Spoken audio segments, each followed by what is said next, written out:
Women have the power to transform this world. We can end crime and violence if we all agree to do one thing: share. Let's share our wisdom, share our time, share our talents, share our finances, but most of all, let's share our love. This is the Female Solution.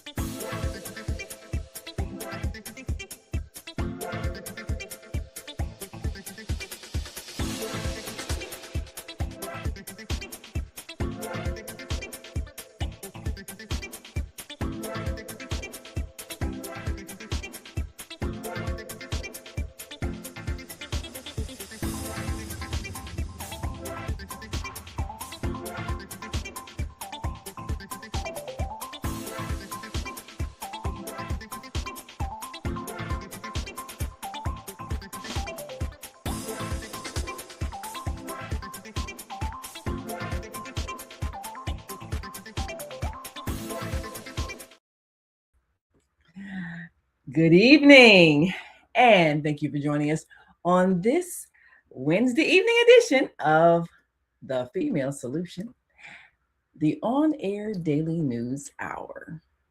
We bring you that news that has been in the news, those things that we've talked about that have made a difference, but we especially aspire to inspire, because there have been things that have been talked about widely and some things that have perhaps upset you a bit, and then some things that have made you think.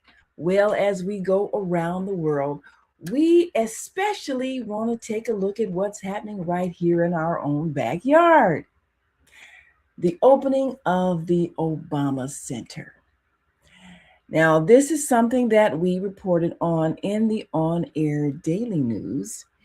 And today I'm wearing my special hat from the, this is a memento from being in Washington, D.C. during the Obama years, having an opportunity to cover not only the White House, but also the arrivals of the presidents on Air Force One, and even be part of the presidential motorcades during the Biden administration, as well as we had a positive relationship with those who were in the White House and those who were making policies that many people felt were bringing us to a point of harmony in our nation.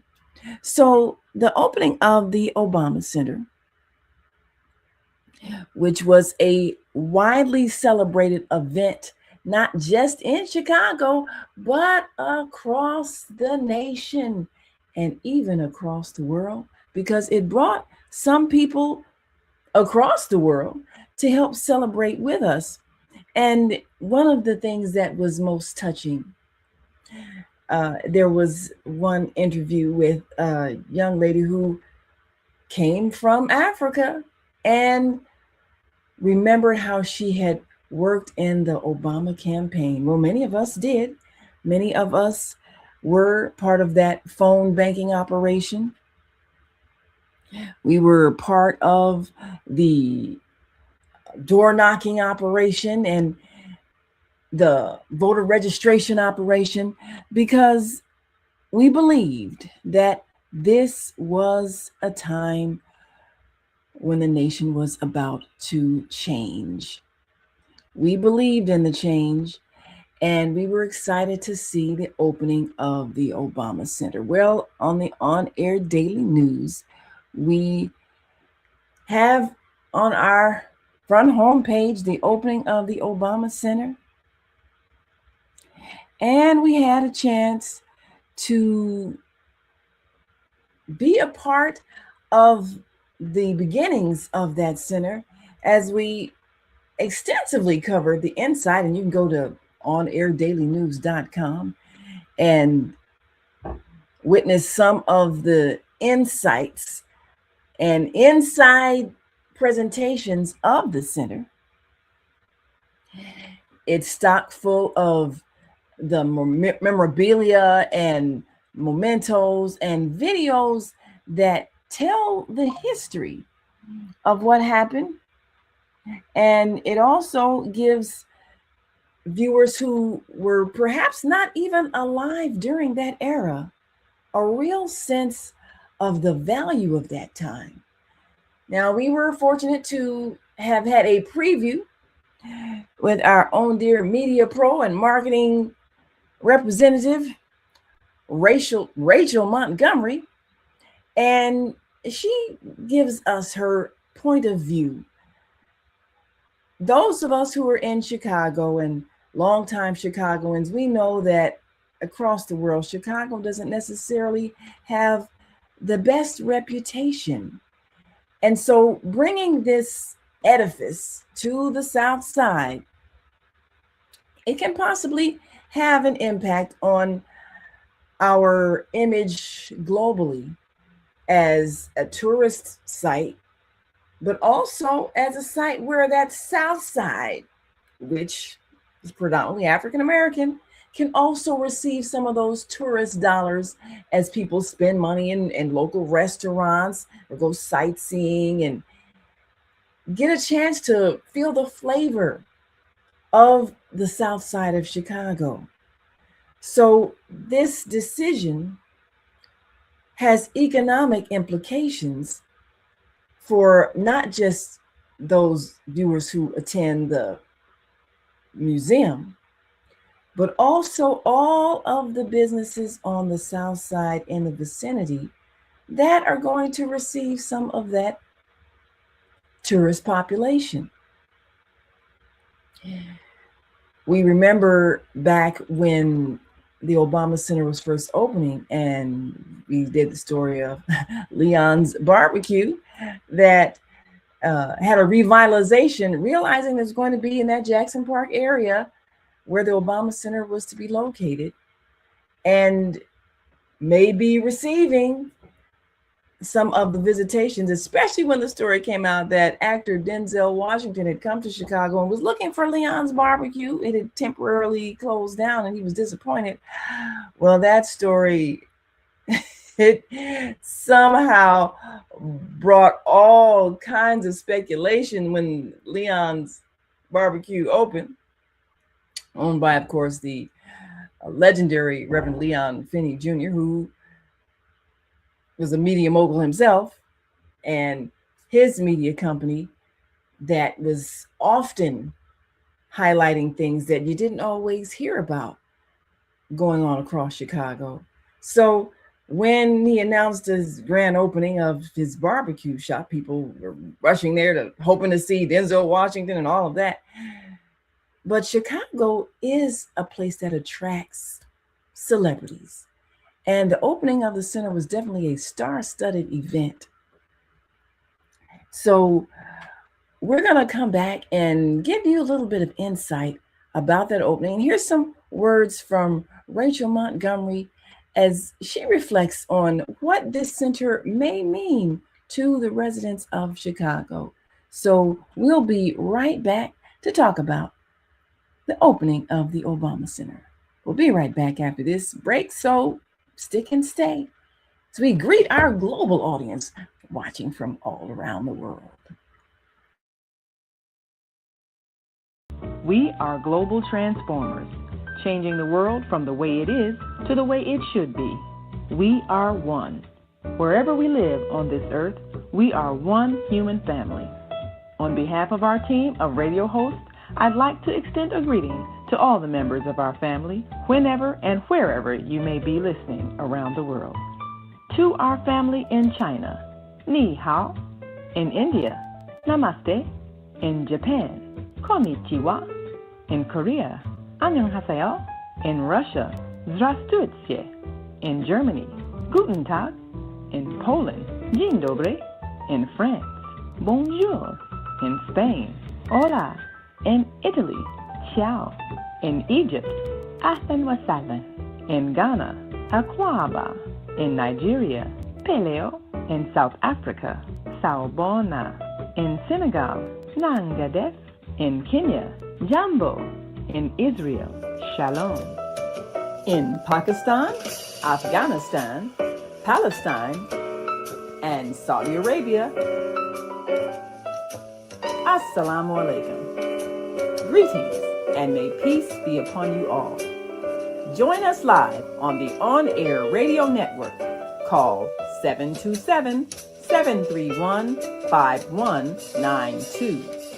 We want to talk to you.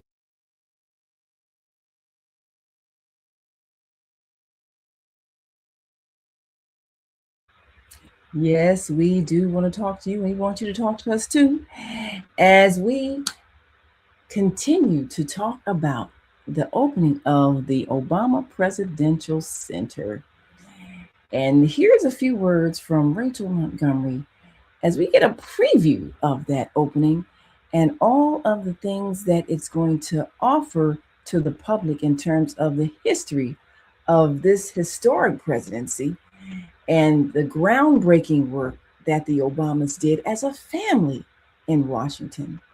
And of course, again, wearing my commemorative hat of my visits to the White House and participation in the media, the presidential motorcades, carrying the media along with the president, vice president, and even First Lady Jill Biden. We had a chance to experience the White House under President Obama, and we had a chance to experience the flavor that the Obamas brought. But let's listen to what Rachel Montgomery says about her expectations of the grand opening and what will it attract to Chicago. So I'm here with Rachel Montgomery, fantastic marketing representative, news reporter, communications expert, media mogul, and one who is giving us some insight about the Obama Center today. What would you hope happens as a result of the opening of this edifice? I'm hoping that the facade of Chicago being so criminal and so dark and so mysterious and all this, the bad juju can come off of Chicago. The perception that we're not in control, and according to Obama, it's a horrible project and it's not worth the money. It really is. It is inspiring. It is something that, from a tourist point of view, gives more grounding to what we have here in Chicago other than food and sports team. I like the fact that this campus also includes the Chicago Public Library. Anything that's a connection to education and inspiration for our kids is vital, and I think that's what it's going to bring. Also, the fact that we're also talking about living healthy and putting a focus on physical, mental, spiritual health, I think is awesome. In today's environment, we need that inspiration. I think that for a couple of bucks and a couple of hours, you can get all that here at the Obama Center. So come on down.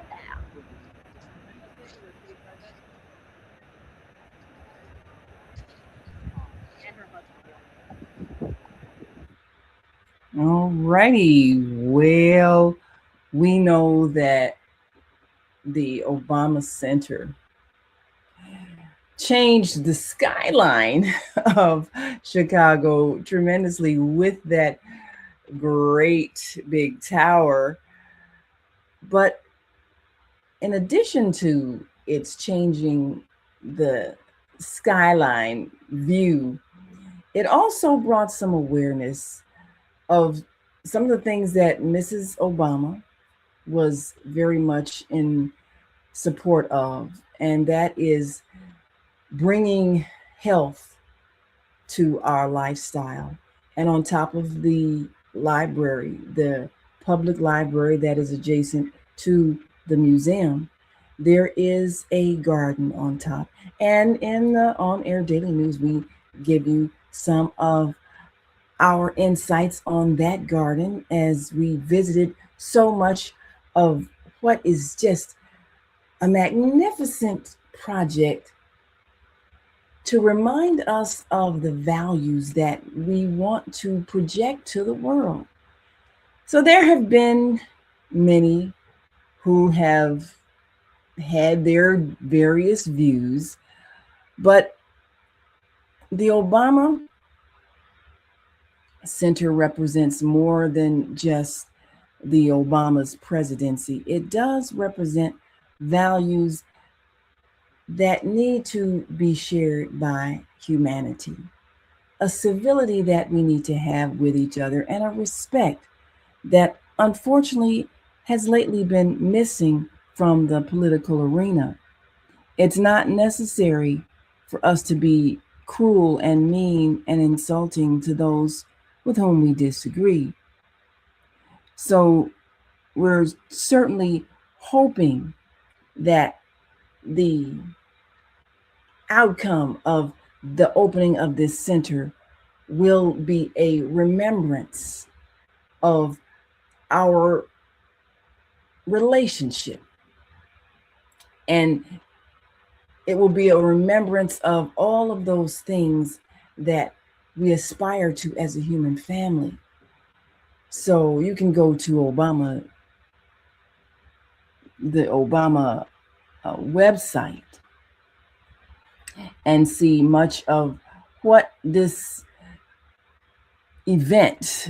You can go to obama.org and you can see much of what this has to offer for those who wish to visit it with school groups, those who wish to bring the family,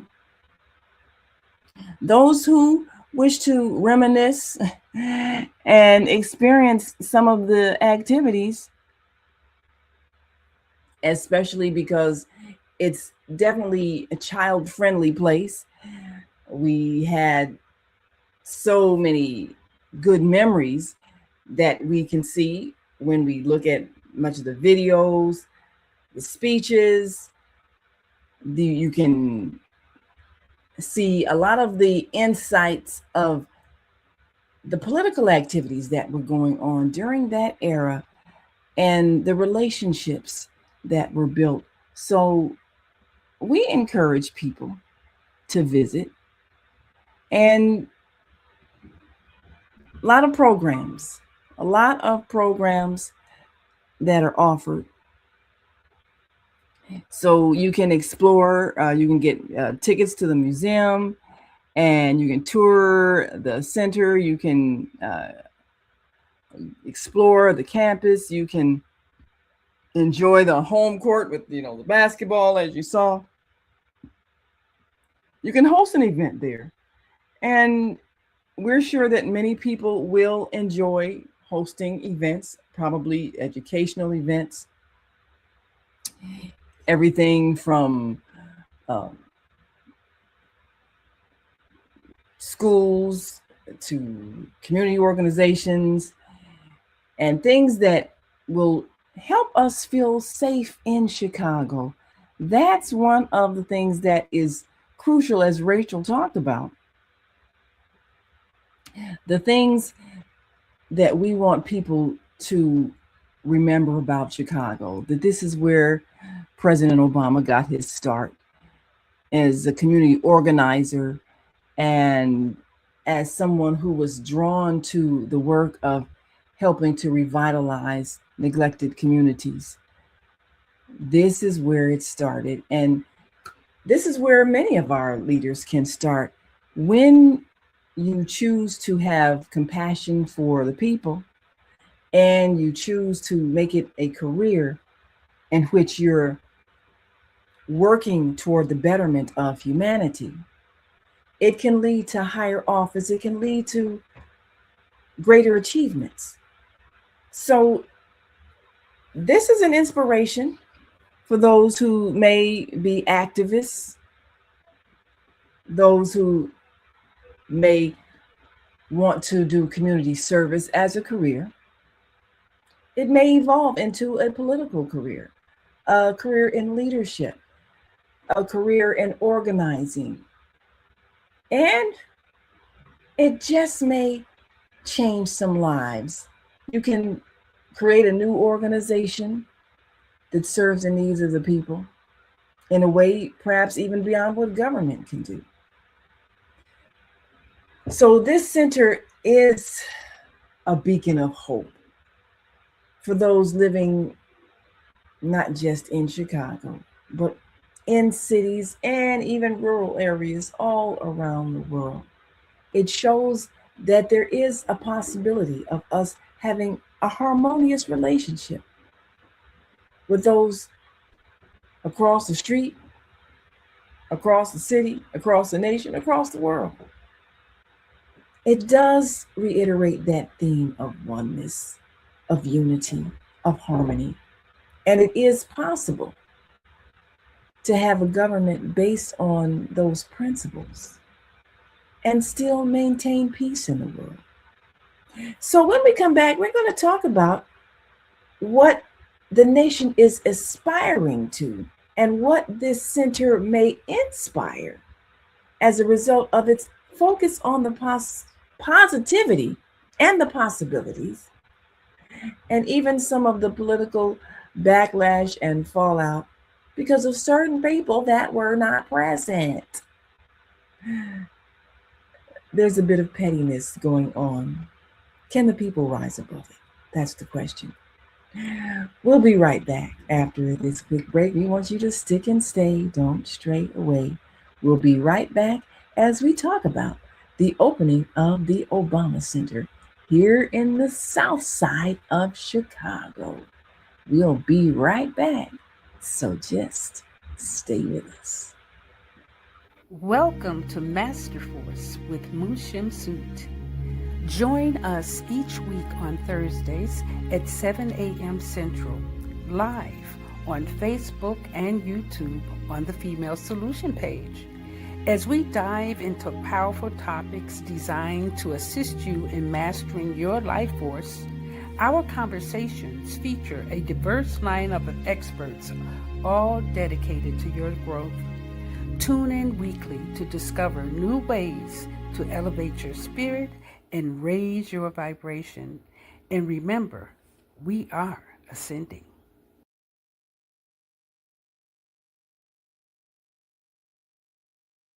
Yes, we are ascending. Tune in tomorrow morning for Master Force with Mushim Singh.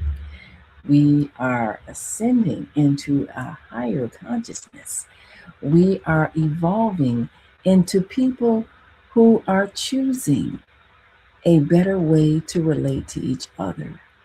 And every time we make that choice, we see a change in the world around us. So, this is another change that we're experiencing, the opening of the Obama Center. It's a step in a direction in which we take the power to define our legacy. And it's important that we define our legacy because there are often people who will seek to define us, define what we've done and have not done.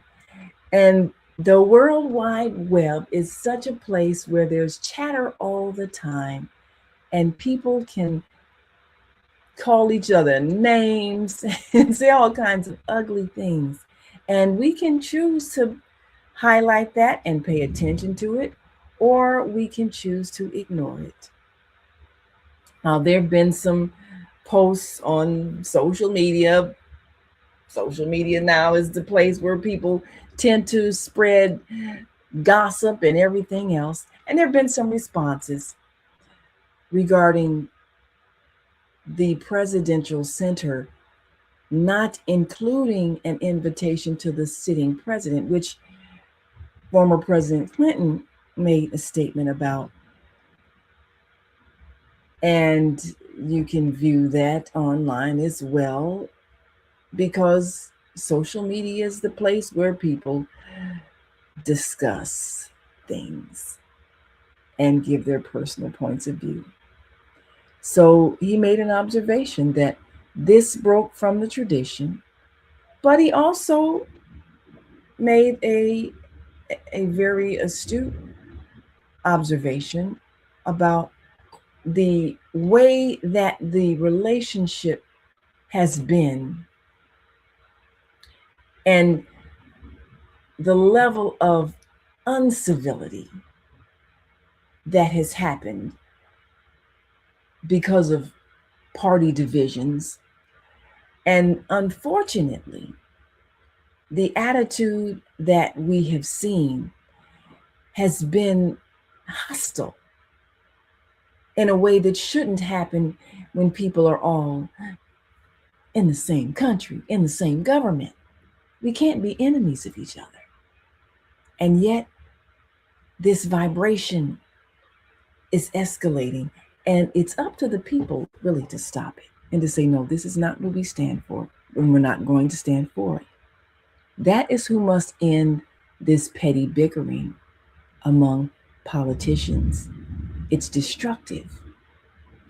And in order to keep things positive, it was seen as necessary not to bring in a negative element, even though tradition is that you always bring in your sitting president to help congratulate you in the opening of your presidential center.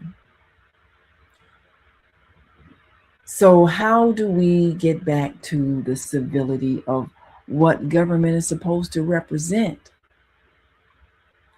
Well, if you look at some of the things that the Obama Center has brought and some of the things that it has introduced in terms of a philosophy and a way of living, we've seen that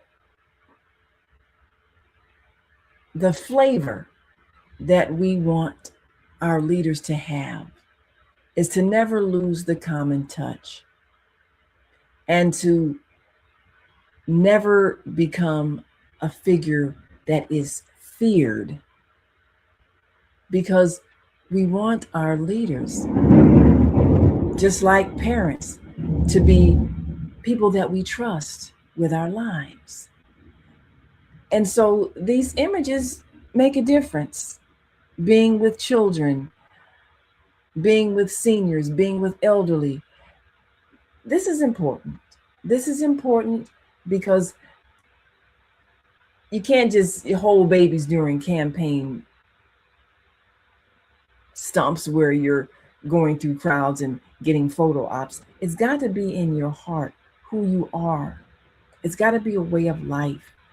And we have to evolve out of the meanness that has become the way we've dealt with political differences. And it's the people who must choose this evolution. Now, this center is sold out from now to December, and we've published the announcement that tickets are now being reissued due to high demand, because people do want to visit and they do want to experience this with their children, and they do want to be able to experience it while it's still new. So the demand is there, and there will be opportunities to come this year, even though tickets were sold out up until December. So tickets are being reissued, and we received that information. We've shared that in the on-air daily news as well. Because this is history. Now, for those who are wondering what exactly those in leadership now had to say about the Obama Center and the legacy of President Obama, what we're learning and what the on-air daily news seeks to do in terms of setting an example is not to repeat negative things that people say, because you give them wings to fly when you repeat that which is not putting forth positive energy. So our reporting has always been to make sure that we highlight the best in people, and we highlight the progress, we highlight the activities that can make a positive difference, and that people can feel a sense of hope for the future. Not just hope, but belief that things are evolving. And we report things in such a manner that it's clear that the good side is winning, the positive side is winning, the progressive side is winning, the side of peace is winning. And we encourage those who are choosing peace over conflict, because every time we do this, we encourage those who haven't quite figured out how to get along to do so. So here we see children's programs that are part of a presidential center, because if anybody's important, it's the children. The Obama Foundation is highlighting this. The Obama Foundation activates people around the world to more powerfully participate through leadership training, values-based curriculum, and community building. That's so important. Community building.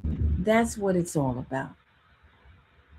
So if anybody has criticisms about what this center is representing, or even if they had political differences with President Obama, ultimately we've got to build communities, because communities are the foundation of the entire nation. And it's to no one's benefit when communities are torn apart, when communities don't get the economic support they need for schools to be functioning, and children to feel safe, and parents to be able to interact and participate in programs, so that our children can build the world that they deserve to experience, a world where people are choosing to live in harmony. We can choose to not prepare them for a war-based economy or a war-based culture. We can choose that, because our children deserve a higher conscious living experience.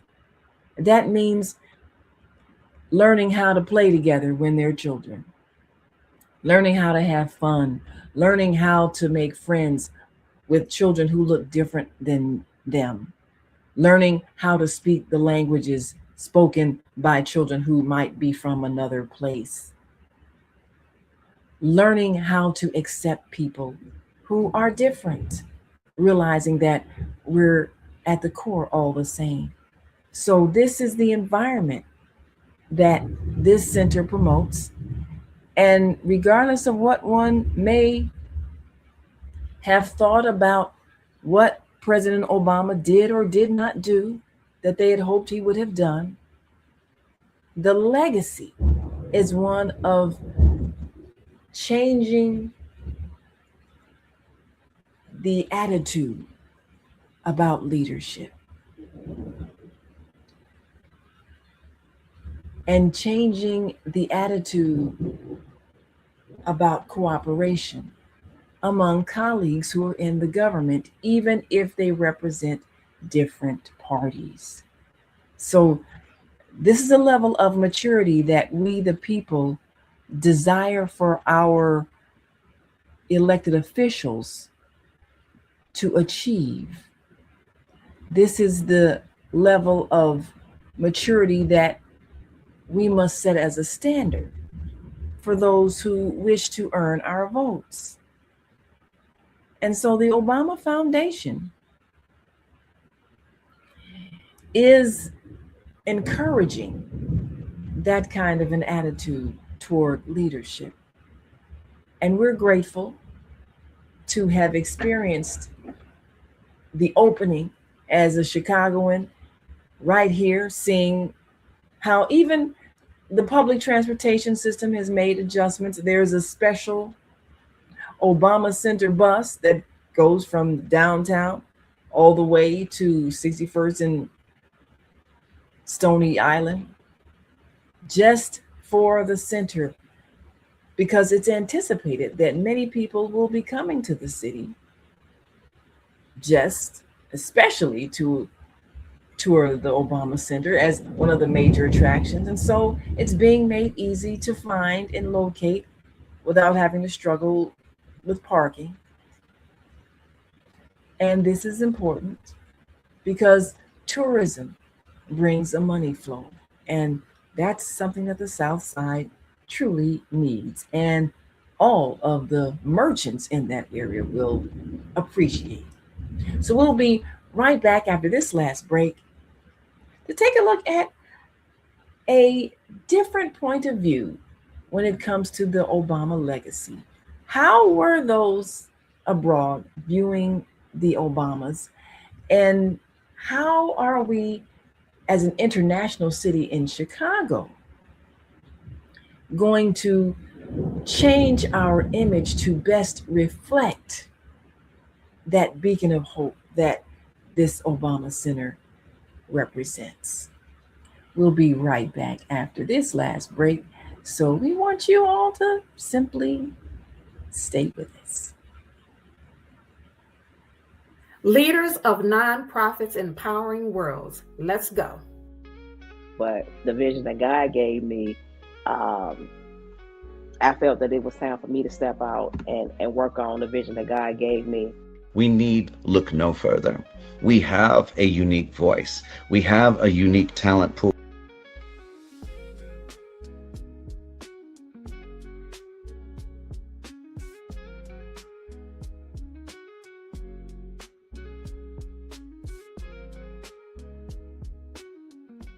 When you see Black children misbehaving in public, being loud, disrespectful, and destructive, do you think to yourself, what they need is a good beating? That's what's wrong with these parents. They don't know how to discipline their children. Were you disciplined in that way? And did your parents also call you stupid, ignorant, and lazy? That's the way you break a slave. You terrorize them with constant fear of painful punishment. You teach them they're powerless to speak up, and you insult them so they feel like nothing. We were broken by parents who were broken, by parents who were broken. It's time to end the cycle of brokenness and bring healing to ourselves and our communities by using knowledge, respect, and love. We'll show you how. I'm Naimah Latif. Get the book Slavery, the African American Psychic Trauma. On sale now. Go to www.naimalatif.com. Peace and love. I'm Michelle Renee, host of Education Nation, live on the Female Solution Global Network every second and fourth Sunday from 12 p.m. to 1 p.m. The intention of Education Nation is to raise awareness about the literacy crisis and to offer information to combat the problem. The goal is to awaken an army of reading coaches and mentors. You will experience guests who are doing their part in the community to ensure youth in their circles are reading and thinking critically. I look forward to serving you in this capacity. Literacy is freedom, and Education Nation will offer information and strategies to help ensure our young people stay free. Yes, we want our young people to stay free. And we are advocating that our young people learn about their history so that they can, in fact, stay free. We are advocating that our young people hear the words of their elders and that they appreciate the struggles that their foreparents have gone through and the triumphs that they have achieved so that they don't blow the freedom that has been given to them. Well, this is one of the issues that we talk about as we take a look at what we're teaching our children. What do we want them to know about their legacy? What do we want them to know about those who've gone before them? And how significant is it that there was a first Black president of the United States?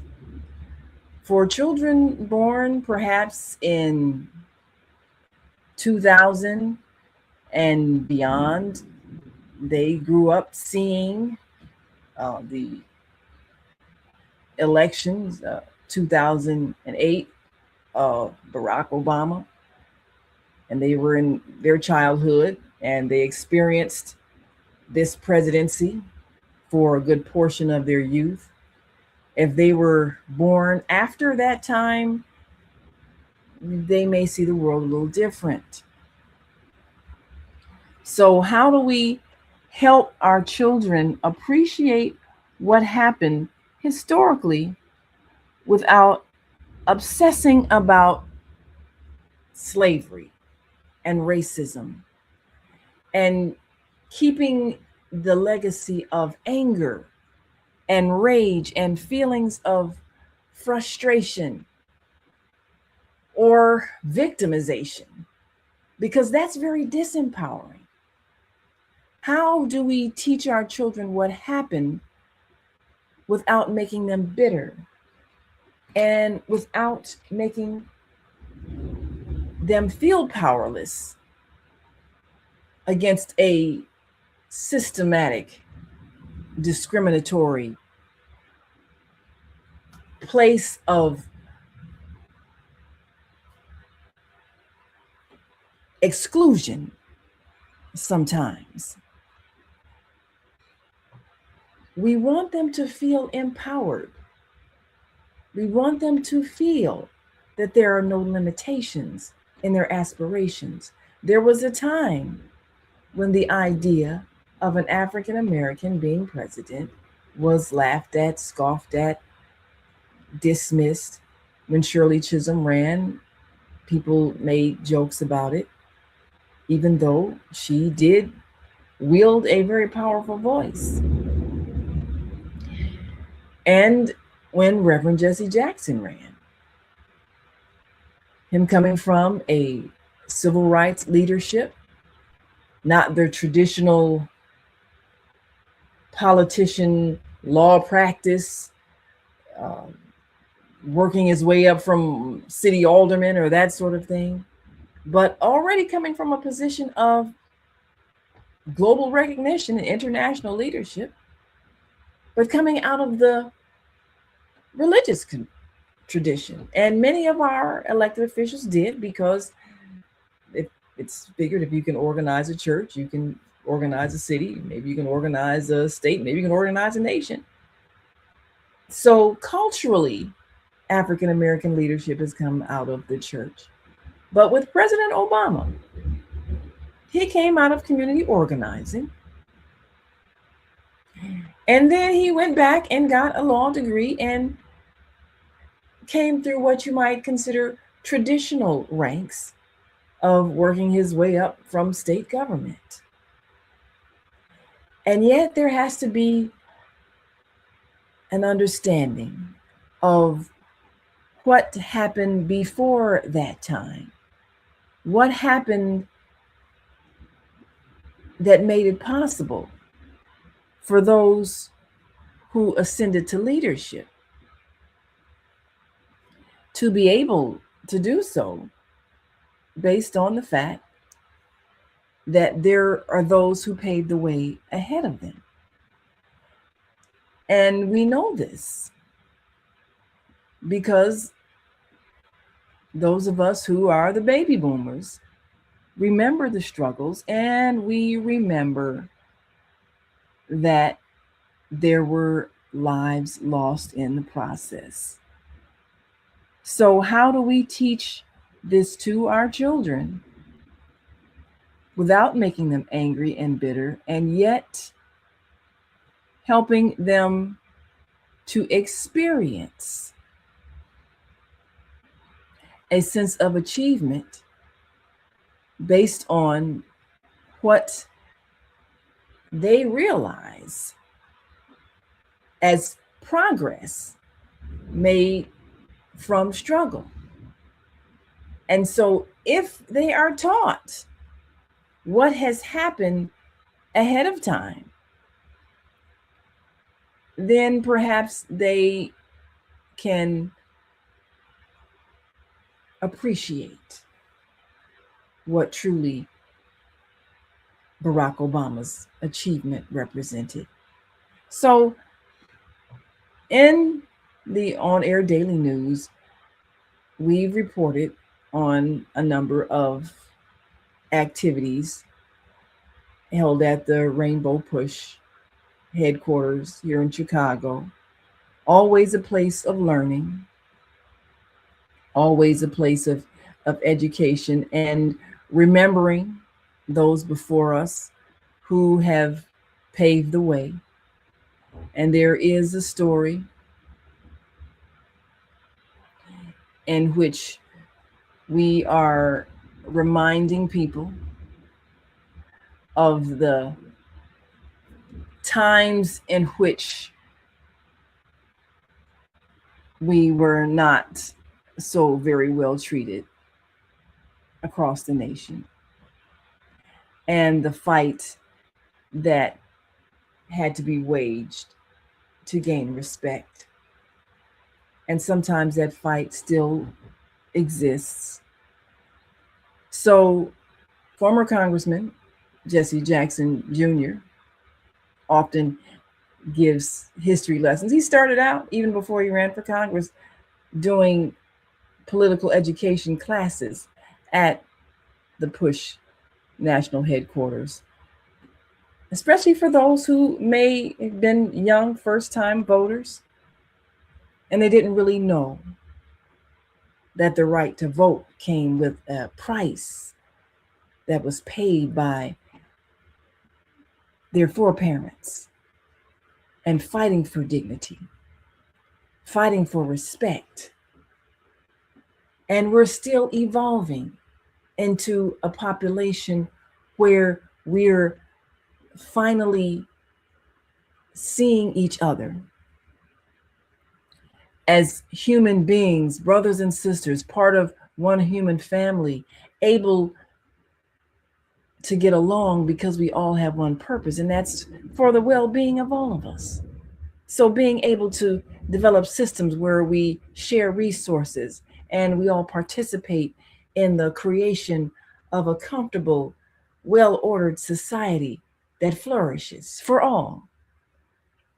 This is something that the Obama Center can represent in terms of an ideal.